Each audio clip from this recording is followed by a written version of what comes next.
Bueno, presidente, segunda etapa de esta conversación y de este recorrido al que usted amablemente nos ha invitado. Este coliseo está nuevo, ¿no? Esto es en Quibdó. En Quibdó. Ujú. Esta es la infraestructura deportiva más grande que tenemos en el litoral pacífico. Le estábamos entregando el día de hoy. No solamente es este complejo, que es este coliseo para deportes de lucha, contacto, levantamiento de pesas, sino también el estadio de atletismo, donde esperamos que cientos de deportistas que tienen la aspiración de ser competitivos de alto rendimiento puedan tener esta posibilidad. Y claramente responde a un compromiso que yo tenía con el departamento. Esta es una tierra de atletas, aquí hay muchísimos jóvenes que tienen potencial de ser grandes medallistas. Hicimos esta intervención, se la entregamos ahora al municipio y al departamento y esperamos que, cumpliendo nuestro objetivo de tener un ministerio del deporte, el mayor presupuesto que ha registrado Colombia para el deporte, esta sea una herramienta para ayudar a que el talento de los jóvenes se convierta en la esencia de su capital humano. Es un departamento de deporte, presidente, pero también de recursos naturales. Estuvimos es. esta mañana con usted caminando por Tutunendo en un parque natural precioso. Eh, el venir aquí y el haber recorrido eso, presidente, me sirve para preguntarle cuál va a ser la política del Estado que persigue el gobierno o que busca en temas de parques nacionales.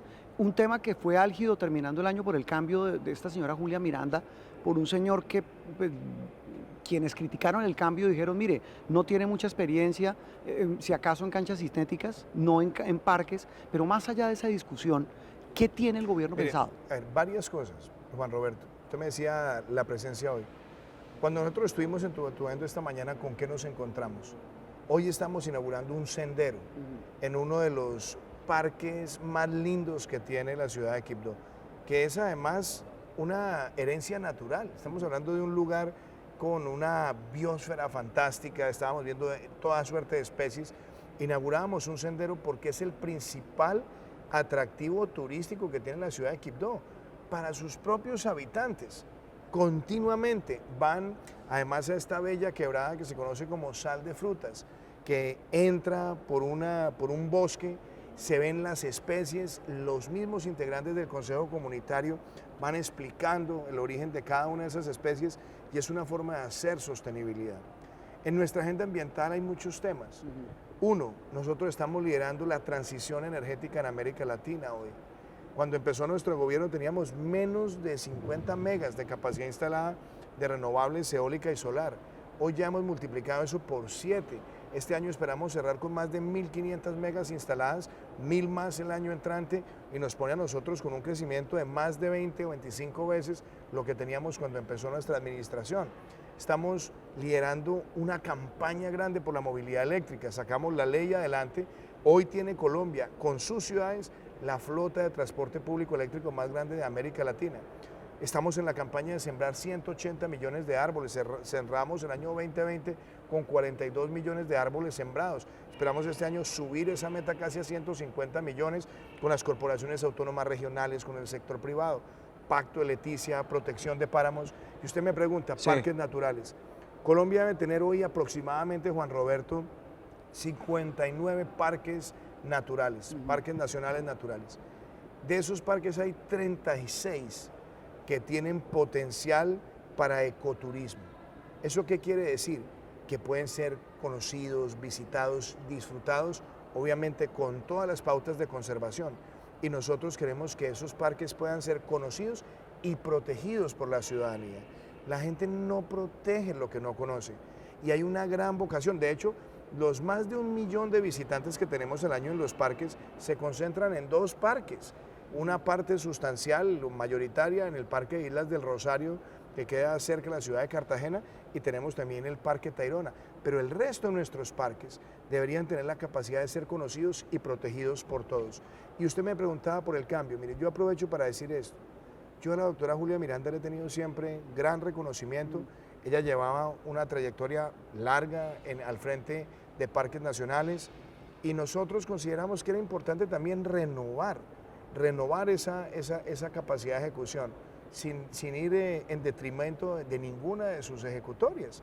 Hoy tenemos una persona que mucha gente que lo quiso tratar de caricaturizar, decía, es que él venía de manejar el Instituto Distrital Canchas de sintéticas. Recreación. Sí, él tenía esa experiencia, pero sobre todo es un gran gestor público y tiene una directriz muy clara. Una, nosotros tenemos que acelerar la derrota de la deforestación en los parques nacionales de Colombia, que a lo largo de los últimos años se venía presentando. Y dos, Juan Roberto, nosotros necesitamos hacer más visible, más protegible, más acariciable y degustable por la sociedad colombiana esos parques para que entre todos tengamos la conciencia de que hay que protegerlos por el bienestar de nuestro Usted país. dice que no se protege lo que no se conoce, pero eso no es un arma de doble filo, presidente, empezar a abrir esos parques, esos sitios para que vaya la gente a hacer turismo.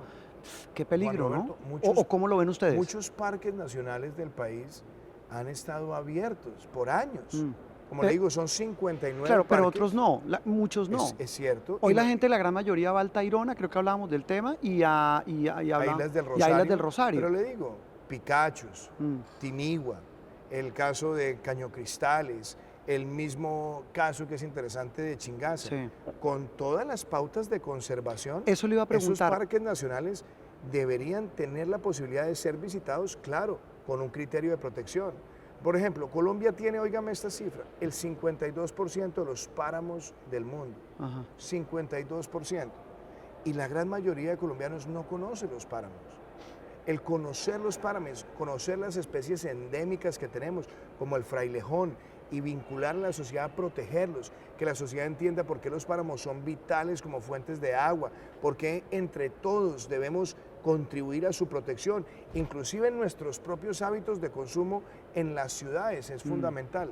Tener esa capacidad pedagógica, demostrativa, invitar a la sociedad a la protección de los parques es fundamental. Hay otros parques que no tienen ese potencial y que son puramente de conservación. Eso está claro, esa ha sido una política que no la estamos haciendo ahora, es de años en nuestro Sí, país. ahí lo que hizo mucho ruido fue el tema del Parque Tayrona, donde se estaba construyendo un proyecto, presidente, y pues estaba de por medio que el expresidente Uribe estaba impulsando ese parque, Julia Miranda mire, no quería, Mire, sobre eso le voy a decir una y ahí cosa. hubo mucha Mire, suspicacia, porque... sobre eso hubo, como dijera yo, manipulación, chisme, noticias falsas. Nosotros desde el gobierno Ujú. no tenemos ningún interés en orientar los parques hacia el aprovechamiento de X o Y. Ese parque por muchos años tuvo un operador de unos servicios turísticos. Ese proceso de concesión terminó y venía un proceso de adjudicación que lo venía manejando la propia señora Julia Miranda, la doctora Julia Miranda. Nosotros, ¿qué tenemos que garantizar en ese tipo de escenarios? Número uno, que todas las cosas se hagan con total rigor. Pero ni el nombramiento estuvo relacionado con el Parque Tayrona, ni mucho menos nuestra política de parques nacionales está sujeta a la particularidad del Parque Tayrona. Lo que necesitamos es que los parques se protejan, incluyendo el Parque Tayrona, y que tengamos la posibilidad de que la infraestructura existente sea de calidad. Mire, por ejemplo, tenemos el caso de Chingaza. En Chingaza siempre ha tenido una facilidad de atención, algunos senderos, y ha tenido también unas facilidades para que las personas que puedan pernoctar, claro, capacidad limitada, lo puedan hacer. Pero esa infraestructura ha venido deteriorándose por años y nosotros necesitamos renovarla, mejorarla, y que muchos investigadores, muchas personas que están en el análisis de esas especies endémicas lo puedan hacer con toda la calidad necesaria. Sí. Este es un país, Juan Roberto, que tiene el 52% de su territorio aproximadamente en bosque tropical y tiene 35% de su territorio en territorio amazónico.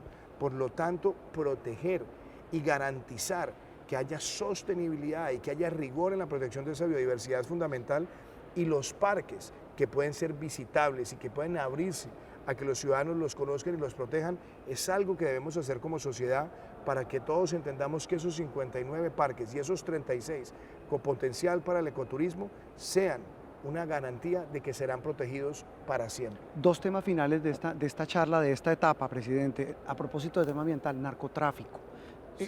En ese sentido, el gobierno que tiene pensado cuando pues, las hectáreas se superan las 150.000, hablábamos con usted esta mañana sobre ese asunto, Colombia está exportando cocaína. Mire, ¿Qué viene este año? Y ahí hay un tema clave que es fumigación. Vamos por partes ante su pregunta, déjeme, yo la voy a desagregar. Lo primero que usted dice, la coca es una amenaza sin lugar a dudas. La coca y la cocaína es el combustible del terrorismo en Colombia. Mm. Cuando yo era candidato a la presidencia, alertaba sobre el crecimiento de los cultivos ilícitos. Colombia desde el año 2000, óigame esto, hasta el año 2014 venía con una tendencia de reducción del área sembrada. El país pasó de 188.000 hectáreas aproximadamente en el año 2000 a menos de 60.000 en el año 2014. Entre el año 2014 y el momento en que nosotros asumimos la presidencia, el crecimiento fue exponencial, llegamos a más de 200.000 hectáreas.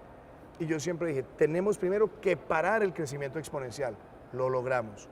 Y segundo, tenemos que reducir aceleradamente esa área sembrada, empleando todas las herramientas, todas, sustitución, erradicación, desarrollo alternativo y por supuesto, de conformidad con los lineamientos de la Corte Constitucional, tener la capacidad de emplear herramientas de aspersión con precisión para enfrentar sobre todo áreas que, entre comillas, se han industrializado y que representan territorios minados o que estén también con francotiradores que atenten contra los grupos de erradicación. Esa combinación de herramientas para nosotros es vital. Y le digo una cosa, Juan Roberto, 3 mensajes. Primero, año 2020, el año de la mayor erradicación manual que haya registrado Colombia, 130.000 hectáreas. Claro, enfrentamos riesgo de resiembra, pero es una cifra muy importante. Segundo, las mayores incautaciones que haya registrado Colombia de clorhidrato de cocaína, más de 500 toneladas decomisadas en el año 2020. Y la tercera, un año récord junto con el 2019 en la destrucción de laboratorios en nuestro país. La lucha contra el narcotráfico debe emplear todas las herramientas, debe ser frontal, porque ese es el combustible de los terroristas que asesinan líderes, que asesinan personas que están en proceso de reincorporación, los que traten de intimidar comunidades. Ahí está la Dagoberto Ramos, la Jaime Martínez, el ELN, todas las disidencias de lo que llaman ahora la narcotalia, todas esas están hoy utilizando ese combustible y por lo tanto seguiremos confrontándolas con toda la determinación. Lo más efectivo, lo más, digamos, eficaz según los cálculos que hace el gobierno, ¿va a terminar siendo la fumigación, la aspersión aérea? Juan Roberto, la combinación de todas las herramientas. Por eso la política nuestra para enfrentar el problema de las drogas, que se conoce como Ruta Futuro, que la lanzamos hace casi 2 años, esa política tiene ejes. Y en esos ejes decimos, aquí no hay una sola visión, todo suma. En el lado de enfrentar los cultivos ilícitos, erradicación, sustitución, desarrollo alternativo, aspersión con precisión.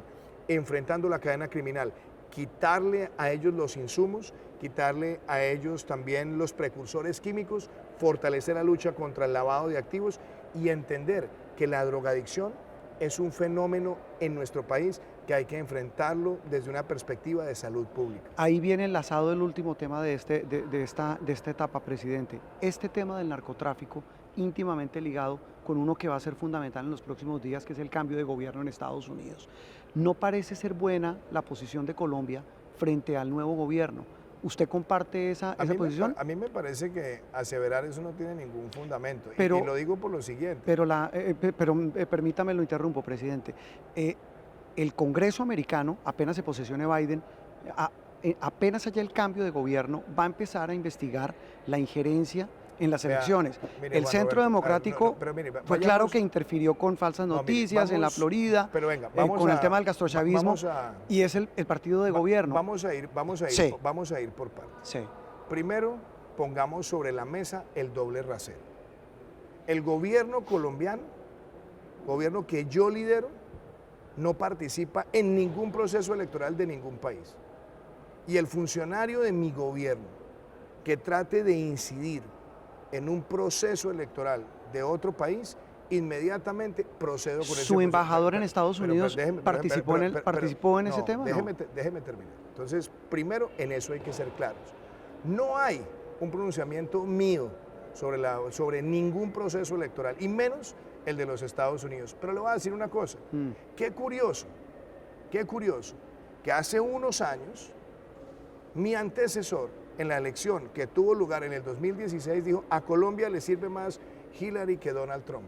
Y nadie dijo nada. Nadie dijo absolutamente nada. Declaración pública que si usted entra a las redes sociales y la busca, ahí la va a encontrar. Yo no quise participar en el proceso electoral ni dar opiniones, soy respetuoso de ese proceso electoral. Y segundo, la relación de Colombia con los Estados Unidos es bicameral y es bipartidista. Nosotros trabajamos con los dos partidos y yo tengo relaciones con congresistas de los dos partidos que entienden el valor de Colombia como el principal aliado de los Estados Unidos en Latinoamérica. Y usted me pregunta, el Centro Democrático, algunos miembros del partido, lo dije públicamente. Dije, no, primero no comparto que hagan opiniones con relación al proceso electoral en los Estados Unidos. Y segundo, me parece desacertado que se hayan hecho comentarios relacionados con ese proceso electoral. Fueron públicas mis declaraciones. Y adicionalmente le digo otra cosa, nosotros llevamos una política con Estados Unidos que lleva 20 años fortaleciéndose en el bipartidismo y en la bicameralidad. Plan Colombia, gobierno de Andrés Pastrana con Bill Clinton, gobierno Bush, Álvaro Uribe con George W. Bush, se saca adelante el proceso del Tratado de Libre Comercio. Presidente Barack Obama con el doctor Juan Manuel Santos, ahí también trabajaron en áreas comunes. Y nosotros hemos trabajado con la administración republicana y con un Congreso que también tiene una bancada demócrata para sacar adelante una agenda que pone hoy a Colombia, Juan Roberto, dicho por demócratas y republicanos, como el principal aliado de los Estados Unidos en América Latina. Pero su embajador Francisco Santos, el embajador colombiano en Estados Unidos, sí aparece el nombre de él relacionado muchas veces en esa injerencia. Han querido algunas personas... No, pero hay trinos, del embajador, hay trinos del embajador Francisco Santos. Perdón, Juan Roberto. Refiriéndose al tema. Usted muéstreme un trino donde el embajador diga que hay que votar por Donald Trump. No hay necesariamente que decirlo. Digo, no es como hilar un poco delgado, presidente. Lo que pasa es que al interior de su familia, él tiene unos parientes que han tratado siempre de atacarlo y de cuestionarlo. Y le pero voy a decir no una sé cosa. si solo los parientes, presidente. Pero déjeme terminar. No, claro. Yo no voy a entrar en peleas familiares. Cuando vemos las declaraciones del embajador y la actitud del embajador, yo le voy a decir una cosa. Es un embajador que es reconocido y respetado por parlamentarios republicanos y por parlamentarios demócratas. Y en el último mes hemos estado, aparte de seguir hablando de la relación de Colombia con los Estados Unidos, haciendo además un gran ejercicio de coordinación para lo que se viene en el próximo año relacionado con América Latina, con importantes integrantes de la bancada demócrata. Le voy a dar un nombre, el senador Coons, que es el senador que reemplazó al presidente Biden en su asiento senatorial en el estado de Delaware, amigo de Colombia, ha trabajado además en el programa que se conoce en este momento como Colombia Crece, el senador Rich, Nancy Pelosi, el propio Bob Menéndez, que es otra de las figuras importantes que tiene el Senado de los Estados Unidos, por supuesto también Gregory Meeks. Hay una serie de líderes importantes, demócratas y republicanos, que reconocen ese valor de Colombia. Entrar en la comidilla de enfrentamientos familiares escalados por quienes han tenido diferencias con el embajador, a mí me parece mezquino, mucho más cuando ellos manejaron relaciones internacionales de Colombia. Nosotros siempre fuimos respetuosos de una relación bicameral y bipartidista. ¿Lo va a dejar? Pareciera que indica eso, mire, que lo va a ratificar. Es que le voy a decir una cosa. Con la nueva administración. Le voy a decir una cosa.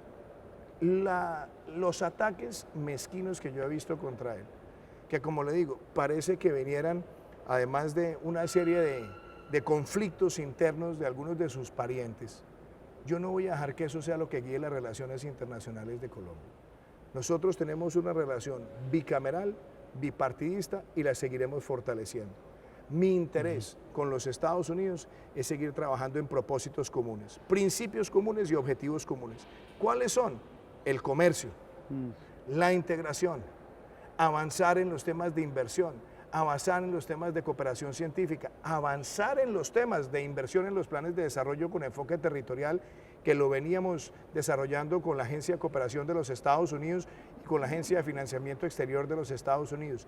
Y algo que es fundamental, la lucha contra el terrorismo y la lucha contra el narcotráfico. Colombia, Juan Roberto, representa más del 48% de las incautaciones de droga que se hacen en todo el hemisferio. La campaña Naval Orión, la más importante del Caribe, para luchar contra las drogas, la lideran Colombia y los Estados Unidos con otros 23 países. Eso es una demostración muy clara de que objetivos, intereses y principios los compartimos y los seguiremos compartiendo. ¿Ha podido hablar con alguien del nuevo gobierno, de la nueva administración Yo mantengo, mire, le voy a estadounidense? decir una cosa, hay una política que ellos han fijado, donde quienes están en el equipo de transición no están en contactos con otros estados, pero yo tengo relaciones cercanas con personas que no solamente pertenecen o han pertenecido al equipo de la campaña del presidente Biden, sino que también han trabajado históricamente con Colombia. Y nosotros, una vez el presidente Biden asuma su rol de presidente de los Estados Unidos, seguiremos trabajando con su gobierno, con el gobierno de los Estados Unidos, en virtud de una relación bicameral y bipartidista que hemos querido fortalecer. Pues presidente, gracias por este segundo round. A propósito del Lo veo con ganas de boxear. No, ¿cómo se le ocurre, presidente? Gracias por esta segunda etapa. Nos queda una más en San Andrés y Claro que Providencia, y allá hablaremos pues de la recuperación. Nos falta temas de corrupción, que es el otro gran tema. Así es. Pero si quiere arranquemos un poquito a hablar de esos temas. Bueno, corrupción, presidente. El tema que al país le duele, le indigna, y en medio de esta pandemia, por eso mucha gente también se indigna con este asunto de la corrupción. En ese sentido, el gobierno, como tal, su administración, ¿qué acción concreta va a desarrollar en este 2021? Le digo cosas puntuales, Juan Roberto. Una, se ha avanzado mucho con las herramientas legales que tiene hoy el país. En este gobierno, en mi gobierno, sacamos adelante con el Congreso de la República la ley que le pone fin a la casa por cárcel para los condenados por corrupción. Esa fue una de las promesas de campaña que yo le hice a los colombianos. Segundo, sacamos adelante la ley de los pliegos tipo, para que se acaben los pliegos sastres y esos carruseles de contratistas, el contubernio o la colusión entre empresas. Tercero, sacamos adelante la ley que hace obligatorio hacer públicas las declaraciones de renta de los altos funcionarios. Sacamos adelante la ley que hace obligatorio hacer públicos los conflictos de interés de los funcionarios. Y presentamos con la Mesa Nacional de Moralización un proyecto de ley que espero sea ley de la República este año, para que fortalezcamos las sanciones a las empresas involucradas a través de sus gestores, directivos y dueños en casos de corrupción. Esas son señales concretas. Y hay unos temas que son específicos, que a todos nos duelen. Nosotros no queremos ver más contratistas haciéndole trampa, por ejemplo, al programa de alimentación escolar. Por eso con la procuradora, con el contralor, con el fiscal, queremos hacer ese trabajo territorial para dar con esos bandidos y llevarlos a la justicia. Eso es independencia de poderes, colaboración armónica, y también desde el lado nuestro fortalecer la transparencia en todos los procesos de contratación estatal. Usted menciona la procuradora, está el defensor, está el fiscal, está el contralor cercanos al gobierno. ¿Usted no cree que eso es un mensaje equivocado? Mire, Juan Roberto, que sean tan cercanos al gobierno personas que están en las cabezas de los órganos de control. Mire, Juan Roberto, le voy a decir una cosa. Usted me hace a mí esa pregunta, yo se la quiero devolver. Sí.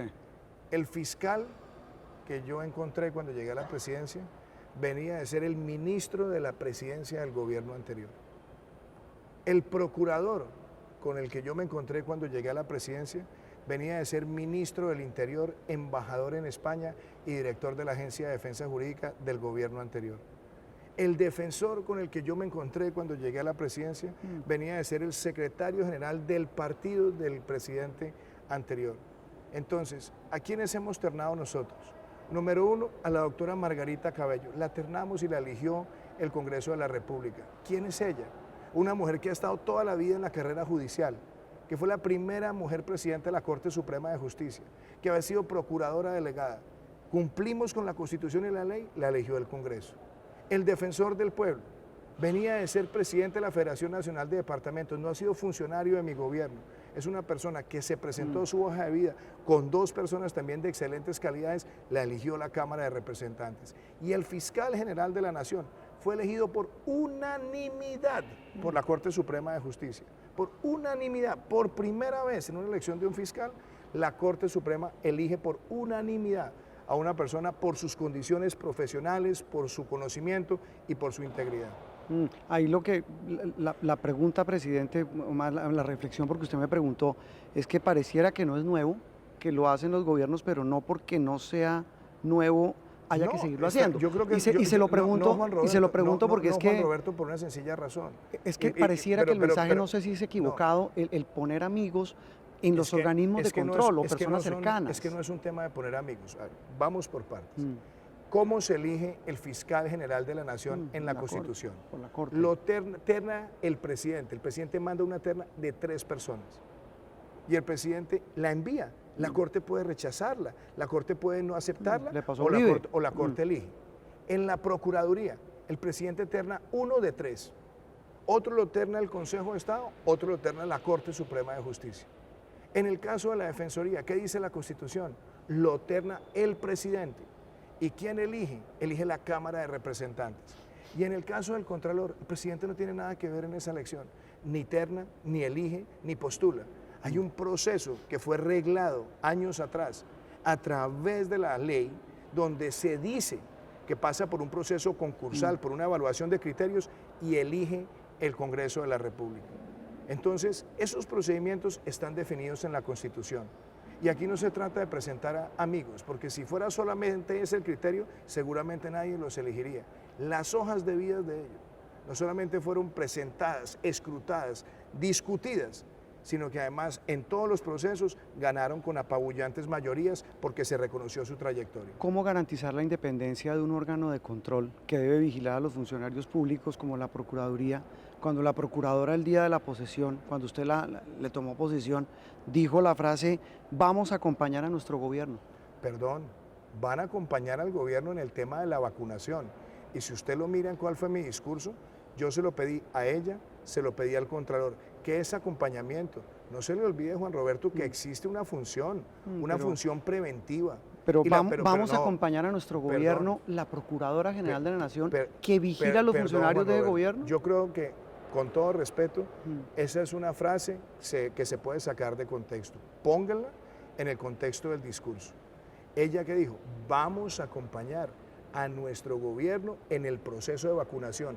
¿Qué es nuestro gobierno? En Colombia hay un gobierno nacional, no hay 2 ni hay 3, hay uno. ¿Y cuál es el acompañamiento? En la función preventiva, que se lo pedía a ella y se lo pedía al Contralor. ¿Para qué, Juan Roberto? Para que miren con rigor, con todo el escrutinio, la llegada de las vacunas, la distribución de las mismas, el proceso en el territorio. Esa fue la condición de su afirmación. Y se lo digo, el acompañamiento lo solicitan muchas veces los gobiernos. Esta no es la primera vez ni será la última. Pedirle el acompañamiento a los organismos de control en su función preventiva y preliminar es fundamental para que en la independencia de los poderes también opere la colaboración armónica. Pero yo también, con todo respeto, yo nunca he oído un procurador decir nuestro gobierno. Bueno, es que, ¿a usted no le gustó la frase? No, a mí no, al país. Bueno, es que a mucha gente en el país le generó... Usted lo puede gobierno mirar, ya no es del gobierno, es el Ministerio Público. Hay independencia de poderes, independencia de los organismos de control. Usted lo puede mirar y lo puede analizar. Si lo ve en el contexto de su discurso, se refirió a una solicitud que nosotros hemos hecho a los organismos de control para que acompañen el proceso de vacunación del país. Un proceso que requiere la unidad de toda Colombia. Esto no es un problema de gobierno, es un problema de Iván Duque, es un problema del ministro de Salud.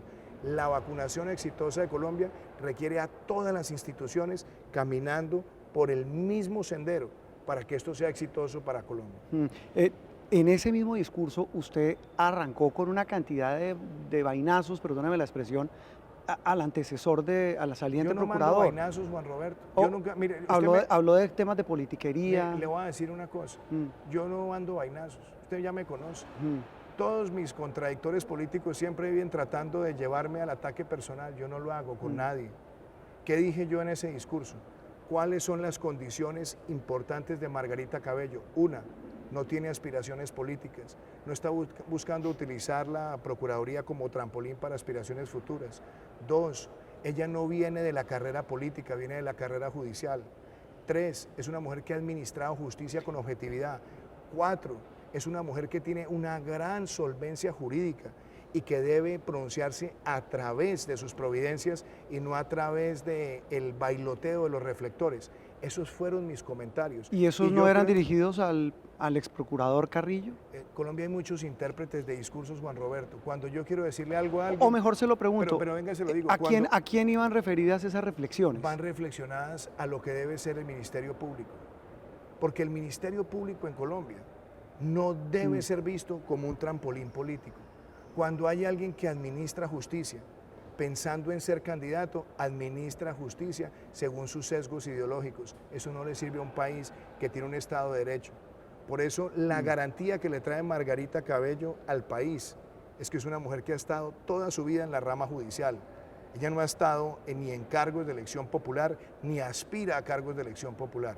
Esa referencia es buscando un ministerio público que hable con la elocuencia de sus providencias y las acciones claras. Y si usted ve mi discurso, le dije, tenga toda la actitud firme y vehemente, clara, de escrutar y de sancionar a quien corresponda si actúa contrario a la Constitución y la ley.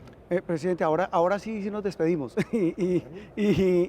aprovechamos mañana porque hay mucho tema, repito, sobre el tema de la reconstrucción de San Andrés. Yo creo que hay un tema mañana fundamental. Vamos a ver ese proceso, Juan Roberto, y yo quiero que usted pueda mañana ver sus propios ojos, primero, qué fue lo que nosotros encontramos el día de la tragedia, y también ver cómo en medio de tanta adversidad se está avanzando en este proceso. Gracias, presidente. Muchísimas gracias. Muy amable.